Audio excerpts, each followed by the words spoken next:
کہ مجھ پر سب سے زیادہ احسان کرنے والے اپنی محبت کے ذریعے سے، اپنی دولت کے ذریعے سے حضرت ابو بکر صدیق رضی اللہ عنہ ہیں۔ اور صحیح بخاری کی اس اگلی حدیث 467 نمبر حدیث میں الفاظ ہیں کہ رسول اللہ صلی اللہ علیہ وآلہ وسلم اپنی زندگی کے آخری ایام میں مسجد میں تشریف لائے۔ اس وقت آپ صلی اللہ علیہ وآلہ وسلم بہت زیادہ بیمار تھے۔ آپ صلی اللہ علیہ وآلہ وسلم نے سر پر پٹی باندھی ہوئی تھی اور آپ صلی اللہ علیہ وآلہ وسلم مسجد میں تشریف لے گئے، منبر پر بیٹھے تو آپ صلی اللہ علیہ وآلہ وسلم نے سب سے پہلے حمد و ثنا کی اور پھر فرمایا کہ کوئی شخص ایسا نہیں جس نے ابو بکر بن ابو قحافہ سے بڑھ کر مجھ پر اپنی جان اور مال کے ذریعے سے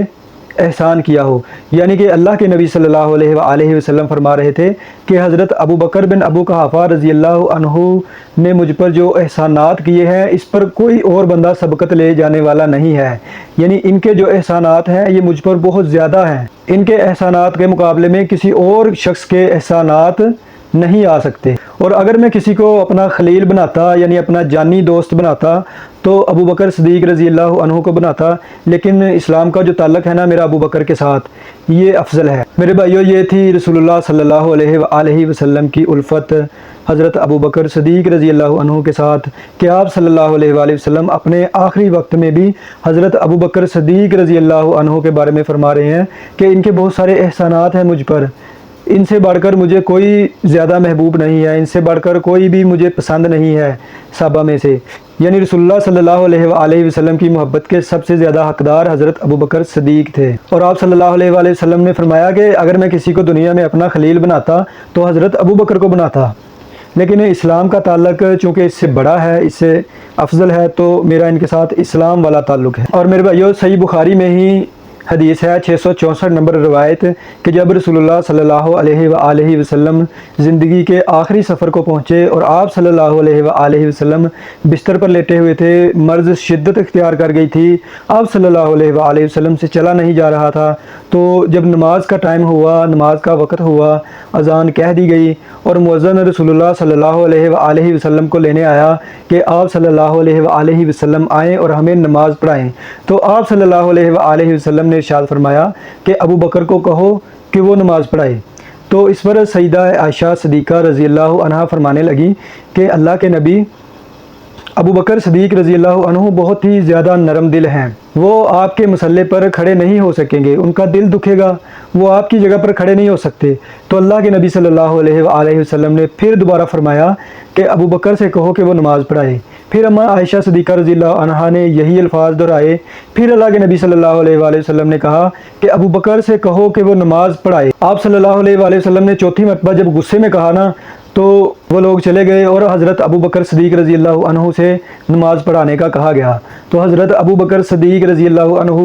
مصلے پر کھڑے ہوئے اور نماز پڑھانے لگے۔ پھر جب اللہ کے نبی صلی اللہ علیہ وآلہ وسلم کی مرض میں کوئی تھوڑی کمی آپ صلی اللہ علیہ وآلہ وسلم کو محسوس ہوئی تو آپ صلی اللہ علیہ وآلہ وسلم دو ساتھیوں کے کندھوں پر ہاتھ رکھ کر مسجد میں تشریف لائے، اور اماں عائشہ صدیقہ فرماتی ہیں کہ میں یہ دیکھ رہی تھی کہ آپ صلی اللہ علیہ وآلہ وسلم کے پاؤں جو ہیں وہ زمین پر لکیر بناتے ہوئے جا رہے ہیں، یعنی کہ آپ صلی اللہ علیہ وآلہ وسلم سے چلا نہیں جا رہا تھا، آپ صلی اللہ علیہ وآلہ وسلم کے پیر جو ہیں، پیر مبارک، وہ زمین پر لکیر بناتے ہوئے جا رہے تھے۔ تو آپ صلی اللہ علیہ وآلہ وسلم مسجد میں تشریف لے گئے، حضرت ابو بکر صدیق نماز پڑھا رہے تھے۔ جب انہیں محسوس ہوا کہ اللہ کے نبی آ گئے ہیں تو انہوں نے چاہا کہ وہ پیچھے ہٹ جائیں اور اللہ کے نبی کو جگہ دیں مصلے پر، تو اللہ کے نبی صلی اللہ علیہ وآلہ وسلم نے ہاتھ سے اشارہ کیا اور ان سے کہا کہ تم نماز پڑھاتے رہو۔ پھر اللہ کے نبی صلی اللہ علیہ وآلہ وسلم انہیں دیکھتے رہے تو انہوں نے نماز جو تھی وہ مکمل کر لی۔ میرے بھائیو، یہ تھی حضرت ابو بکر صدیق رضی اللہ عنہ کی شان، یہ چند مثالیں تھیں ان کی شان کی، یہ ان کے فضائل کے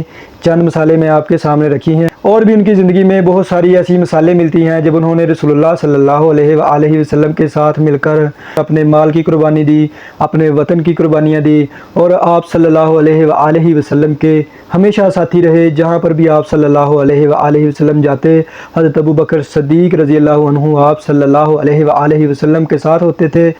یہاں تک کہ ہجرت کے موقع پر بھی آپ صلی اللہ علیہ وآلہ وسلم کے ساتھ تھے، اور بھی تمام مواقعوں پر آپ صلی اللہ علیہ وآلہ وسلم کے ساتھ ہی رہے۔ تو جب اللہ کے نبی صلی اللہ علیہ وآلہ وسلم سے پوچھا گیا کہ آپ سب سے زیادہ محبت کس سے کرتے ہیں، تو اللہ کے نبی صلی اللہ علیہ وآلہ وسلم نے کہا کہ عائشہ سے۔ تو پھر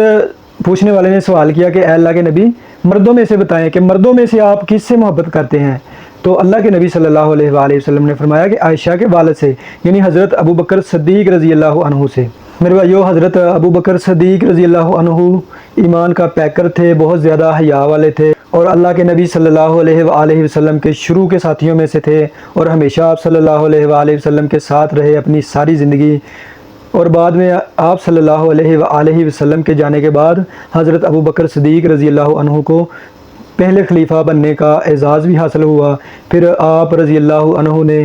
اپنی خلافت میں بہت ہی زیادہ اچھے کام کیے، بہت ہی اچھے کارنامے سر انجام دیے، بہت ہی اچھی کارکردگی دکھائی۔ تو میرے بھائیو، یہ ایسی شخصیات تھیں جن سے اللہ تبارک و تعالیٰ راضی ہو گیا، اور وہ بھی اللہ تبارک و تعالیٰ سے راضی تھے۔ اللہ تعالیٰ نے قرآن کریم میں ان کے لیے ارشاد فرمایا ہے کہ رضی اللہ عنہم ورضوا عنہ، اللہ ان سے راضی ہے اور وہ بھی اللہ تبارک و تعالیٰ سے راضی تھے۔ تو دعا ہے کہ اللہ تبارک و تعالیٰ ہمیں بھی ان جیسے اعمال کرنے کی توفیق عطا فرمائے، جس طرح وہ رسول اللہ صلی اللہ علیہ وآلہ وسلم کی تعلیمات پر چلتے تھے، جس طرح وہ رسول اللہ صلی اللہ علیہ وآلہ وسلم کے احکامات پر عمل کرتے تھے، ہم بھی ان کے نقش قدم پر چلیں۔ وما علینا الا البلاغ۔